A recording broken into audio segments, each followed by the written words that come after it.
Hello বন্ধুরা, সবাইকে স্বাগত জানাই স্টাডি সাকসেস কোচিং সেন্টারে। বন্ধুরা, তোমাদের জন্য আবার চলে এসেছি আর একটি খুবই গুরুত্বপূর্ণ এনটিপিসির জিকে ক্লাস নিয়ে। আজকেও তোমাদের জন্য study GK plus current affairs বিগত বছরের গুরুত্বপূর্ণ প্রশ্ন উত্তর নিয়েই কিন্তু আজকে এই ক্লাস। এটা আমাদের আজকে জিকে ক্লাস নম্বর হচ্ছে 11 নম্বর জিকে ক্লাস চলছে। তো আজকে চলো দেখে নিই আজকের ক্লাসের প্রথম কোয়েশ্চেন কি রয়েছে। অক্টোবর 2020 অনুযায়ী ভারতের 15তম অর্থ কমিশনের চেয়ারম্যান কে? তো এটা হচ্ছে 2021-এর যে এক্সামটা হয়েছিল তারই কোশ্চেন অ্যান্সার। তোমাদের আগেই বলেছি এটা এনটিপিসি 2019, যার এক্সাম হয়েছিল 2021-এ। সেই কোশ্চেন পেপারটাই কিন্তু আমরা আলোচনা করছি। অনেক কোশ্চেন রয়েছে এখনও তোমাদের জন্য, প্রত্যেকটা কোশ্চেন এক এক করে আমরা কিন্তু আলোচনা করব। আগের যে ক্লাসগুলো করেছি যারা তোমরা দেখোনি তো অবশ্যই দেখে নাও, খুবই গুরুত্বপূর্ণ কিন্তু রয়েছে। তো এটার সঠিক অ্যান্সার যেটা হয়ে যাবে অপশান নাম্বার 4, এন.কে. সিং। তো এটা জেনে রাখো। সেই সঙ্গে দেখে নাও, ডক্টর অরবিন্দ পানাগড়িয়া ভারতের 16তম অর্থ কমিশনের চেয়ারম্যান। এইটা তোমাদের সব থেকে ইম্পর্টেন্ট, এটাই তোমাদেরকে জেনে রাখতে হবে বর্তমানে।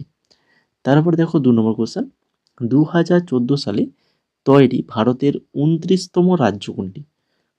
2014 সালে তৈরি হয়েছিল ভারতের 29তম রাজ্য, সেটা কোনটা? না, সেটা হচ্ছে তেলেঙ্গানা হয়ে যাবে সঠিক অ্যান্সার। তোমরা কমেন্ট করে জানাও আমাদের বর্তমান কতগুলো রাজ্য রয়েছে, বর্তমানে আমাদের রাজ্য সংখ্যা কয়টি, এটা কমেন্ট করে জানাও। 3 নম্বর কোশ্চেন দেখো, বিশ্ববিখ্যাত ছত্তিশগড়ি লোকসঙ্গীত গায়ক তিজন বাই কোন ধরনের লোকসঙ্গীতের সাথে সম্পর্কিত? তিজন বাই ইনি কোন লোকসঙ্গীতের সাথে যুক্ত? সঠিক অ্যান্সার অপশান নাম্বার 1, পাণ্ডবনী লোকনৃত্যের সাথে যুক্ত তিজন বাই। ব্রহ্মোস সুপারসনিক মিসাইল ড্যাশের মাধ্যমে একটি যৌথ উদ্যোগ, মানে কাদের এই যৌথ উদ্যোগ? ব্রহ্মোস সুপারসনিক মিসাইল, যেটা হচ্ছে ভারত এবং রাশিয়ার যৌথ উদ্যোগ। জাতিসংঘ সনদের প্রতিষ্ঠাতা দিবস হচ্ছে কবে? না, 24শে আগস্ট 1945। নিচের কোনটি অবকাঠামোর আয়তায় আসে না? কোনটা? সেটা হচ্ছে বিনোদন কিন্তু এটা অবকাঠামোর আয়তায় আসে না। তো অবকাঠামোর আয়তায় আসে কোনগুলো? না, সেটা হচ্ছে বিদ্যুৎ, রাস্তা, টেলিযোগাযোগ, রেলপথ, সেচ, জল সরবরাহ ও স্যানিটেশন, বন্দর ও বিমানবন্দর, সংরক্ষণ সুবিধা, তেল ও গ্যাস পাইপলাইন, এগুলো প্রত্যেকটাই অবকাঠামো খাতের মধ্যে কিন্তু পড়ে। সাইটোপ্লাজম হলো ড্যাশের মধ্যে উপস্থিত জেলির মতো তরল। সাইটোপ্লাজম, যেটা হচ্ছে নিউক্লিয়াস এবং কোষ পর্দার মধ্যে উপস্থিত জেলির মতো তরল পদার্থ। ভারতের সুপ্রিম কোর্টের প্রথম মহিলা বিচারপতি কে ছিলেন? ভারতের সুপ্রিম কোর্টের প্রথম মহিলা বিচারপতি তিনি হচ্ছেন এম ফাতিমা বিবি। ভালো করে মনে রাখো, ভারতের প্রথম সুপ্রিম কোর্টের মহিলা বিচারপতি। নিচের কোনটি প্রধানত ওজোন স্তরের ক্ষয় ঘটায়? তোমরা জানো যেটা CFC, অর্থাৎ ক্লোরোফ্লুরোকার্বন। 10 নম্বর কোশ্চেন, সত্যজিৎ রায় নিচের কোন চলচ্চিত্রে পরিচালনা করেছেন? সত্যজিৎ রায়ের চলচ্চিত্র সেটা হচ্ছে পথের পাঁচালী। অপশান নাম্বার 3 সঠিক অ্যান্সার, পথের পাঁচালী। তারপরে দেখো 11 নম্বর। তার আগে তোমাদের বলে রাখি, তোমরা যারা টেলিগ্রামে জয়েন করোনি, আমাদের টেলিগ্রাম লিঙ্ক তোমরা ডেসক্রিপশানে পেয়ে যাবে ভিডিওর, সেখান থেকে টেলিগ্রামে জয়েন করো। জয়েন করলে তোমরা কিন্তু আমরা যে আগের ক্লাসগুলো করিয়েছি তার PDF সম্পূর্ণ উত্তর সহ পেয়ে যাবে, এবং আজকে যে ক্লাসটা করাচ্ছি তোমাদের এটারও পিডিএফ টেলিগ্রামে দিয়ে দেওয়া হবে। তার জন্য অবশ্যই আমাদের টেলিগ্রামে যুক্ত থাকতে হবে এবং ক্লাসটাকে লাইক করতে হবে। ক্লাসটা লাইক করে বন্ধুদের মাঝে শেয়ার করে দাও এবং যদি সাবস্ক্রাইব যদি না করে থাকো তো অবশ্যই চ্যানেলটিকে সাবস্ক্রাইব করে বেল আইকনে ক্লিক করে দাও। তো এবার চলো 11 নম্বর কোশ্চেন আলোচনা করি। ড্যাশ হলো একটি পরীক্ষামূলক উপগ্রহ যা ভারতীয় মহাকাশ গবেষণা সংস্থা অর্থাৎ ইসরো দ্বারা 1979 সালের আগস্ট মাসে সতীশ ধাওয়ান মহাকাশ কেন্দ্র থেকে প্রথমবার উৎক্ষেপণ করা হয়েছিল। বলো সেটা হচ্ছে কোনটা? পরীক্ষামূলক উপগ্রহ যা ভারতীয় মহাকাশ গবেষণা সংস্থা দ্বারা 1779 সালে, সেটা হচ্ছে রোহিণী সতীশ ধাওয়ান মহাকাশ কেন্দ্র থেকে কিন্তু প্রথমবার উৎক্ষেপণ করা হয়েছিল। 12 নম্বর, নিচের কোনটি সুনামির কারণ নয়? তো ভূমিকম্পের কারণে কিন্তু সুনামি হয়ে থাকে। মাটি ক্ষয়ের কারণে কি সুনামি হয়? নিশ্চয়ই না। তাহলে তো এরকম হলে তো সুনামি তো আজকে মানে পুরো সব কিছু ডুবিয়ে নিয়ে চলে যেত। সুনামি মানে প্রত্যেক দিন সুনামি হতো, কারণ মাটি ক্ষয় দিনের পর দিন হতেই রয়েছে। তো সুনামিটা মাটি ক্ষয়ের কারণে তো নয়।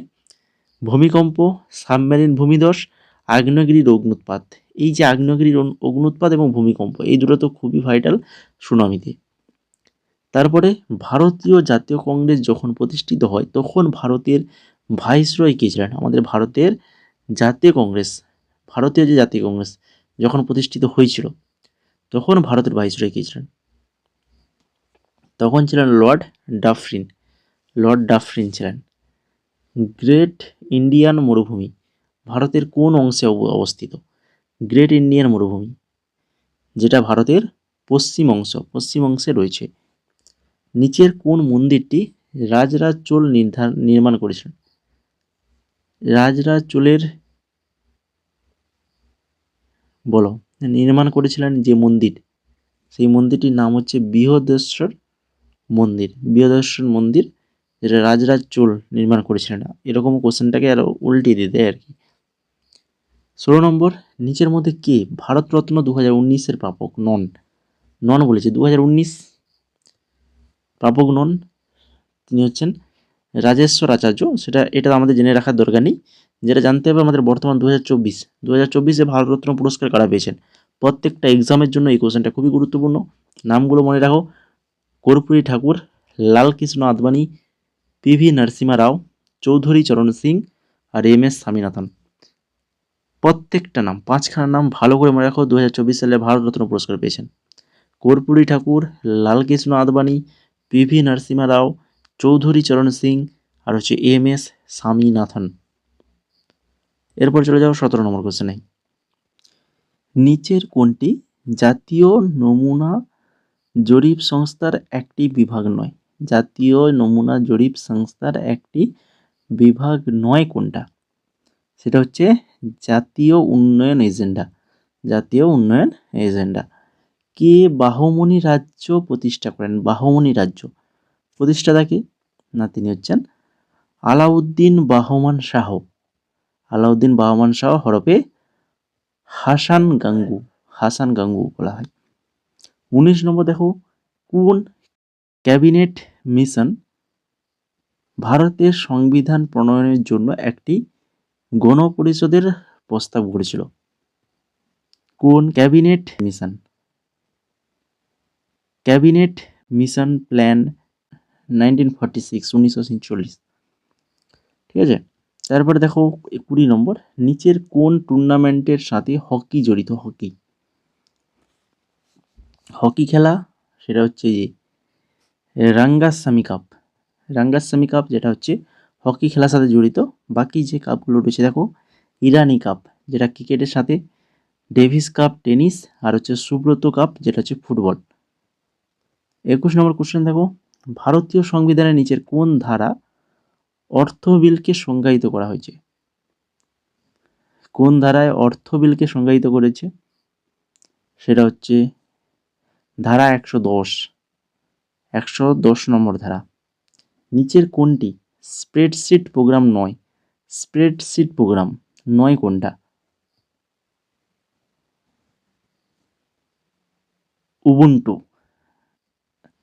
উবুন্টু যেটা হচ্ছে স্প্রেডশিট প্রোগ্রাম নয়। বাকি ক্যালক, ভেসিক্যাল বা এক্সেল, এগুলো প্রত্যেকটাই স্প্রেডশিট প্রোগ্রাম। উবুন্টু যেটা হচ্ছে একটা জনপ্রিয় open source computer operating system. ভারতের সংবিধানের কোন অনুচ্ছেদে সমতার অধিকারের কথা বলেছি? সমতার অধিকারের কথা বলা হয়েছে যে অনুচ্ছেদ নম্বর 14 থেকে 18, অনুচ্ছেদ 14 থেকে 18, সমতার অধিকার। ভারতীয় সিভিল সার্ভিস যোগদানকারী প্রথম ভারতীয় কি? সিভিল সার্ভিসে যোগদানকারী প্রথম ভারতীয় হচ্ছেন সত্যেন্দ্রনাথ ঠাকুর। সত্যেন্দ্রনাথ ঠাকুর। নিচের কোন ব্যবস্থাটি নেমাটোডা পাওয়া যায় না? নেমাটোডা পাওয়া যায় না, সেটা হচ্ছে শ্বসনতন্ত্র। বাকি প্রজনন, রেচন আর হচ্ছে পাচনতন্ত্র, প্রত্যেকটি নেমাটোডা পাওয়া যায়। কম্পিউটারের পরিভাষায় ইপিআরওএম এর পূর্ণরূপ, ইপিরম যেটা বলা হয়, ইপিরম। রম মানেই জানি রিড অনলি মেমোরি, র্যাম মানে র্যান্ডম অ্যাক্সেস মেমোরি। তো ইপিরমটা কি না, ইপিরমটা হচ্ছে erasable programmable read only memory. তারপরে দেখো 27 নম্বর, মালয়েশিয়ার মুদ্রা কি না, সেটা হচ্ছে রিঙ্গিতটা হচ্ছে এটা মালয়েশিয়ার মুদ্রা। একটি তেজস্ক্রিয় পদার্থ দ্বারা নির্গত বিকিরণ পরিমাপ করা হয় প্রচলিত একক ড্যাশ ব্যবহার করে। যে তেজস্ক্রিয় পদার্থ দ্বারা নির্গত যে বিকিরণ, সেটা কোন এককে ব্যবহার করা হয় পরিমাপ করার জন্য? না, 20 এককটা ব্যবহার করা হয়। মানুষ কি হজম করতে পারে না? অ্যামিনো অ্যাসিড না সেলুলোজ, গ্লাইকোজেন না স্টার্চ? মানুষ যেটা হজম করতে পারে না সেটা হচ্ছে সেলুলোজ হজম করতে পারে না। বাকি অ্যামিনো অ্যাসিড, গ্লাইকোজেন, স্টার্চ এগুলো কিন্তু হজম করতে পারে। দীনদয়াল উপাধ্যায় গ্রামীণ কৌশল্যা যোজনা ড্যাশ সালে চালু হয়েছিল? কত সালে? দীনদয়াল উপাধ্যায় গ্রামীণ কৌশল্যা যোজনা যেটা চালু হয়েছিল 2014 সালে। 2014 সালে চালু হয়েছিল। তো এই ছিল মোট আজকে টোটাল 30খানা কোশ্চেন। আজকেও আমরা 30খানা কোশ্চেন আলোচনা করেছি। যদি ক্লাসটা ভালো লেগে থাকে তো অবশ্যই লাইক না করে কেউ ক্লাসটাকে এক্সিট করবে না। শেয়ার তো অবশ্যই করবে বন্ধুদের মাঝে, যারা তোমাদের মতোই তোমাদের বন্ধুরাও এনটিপিসির প্রিপারেশান নিচ্ছে বা অন্যান্য এক্সামের প্রিপারেশান নিচ্ছে, তাদের কাছে এই ক্লাসটা পৌঁছে দাও। এটা তোমাদের কাছে আমাদের একটা অনুরোধ। তোমরাই পারো একমাত্র আমাদের এই ক্লাসগুলো বিভিন্ন আরও ছেলে মেয়েদের কাছে পৌঁছে দিতে। তো তোমাদেরকে একটাই অনুরোধ থাকবে, ক্লাসটাকে অবশ্যই শেয়ার করো, কমেন্ট করে জানাও কেমন লাগলো। আর টেলিগ্রামে যদি না জয়েন থাকো তো অবশ্যই জয়েন করো। এখানে আমরা সম্পূর্ণ ফ্রিতে আমাদের ক্লাসের পিডিএফ, যতগুলো এর আগে ক্লাস হয়েছে 10খানা ক্লাস, প্রত্যেকটার পিডিএফ টেলিগ্রামে দেওয়া হয়েছে। 11 নম্বর ক্লাসের পিডিএফ সেটাও আমাদের টেলিগ্রামে দেওয়া হবে। তো অবশ্যই টেলিগ্রামে যুক্ত হয়ে যাও যদি না যুক্ত হয়ে থাকো।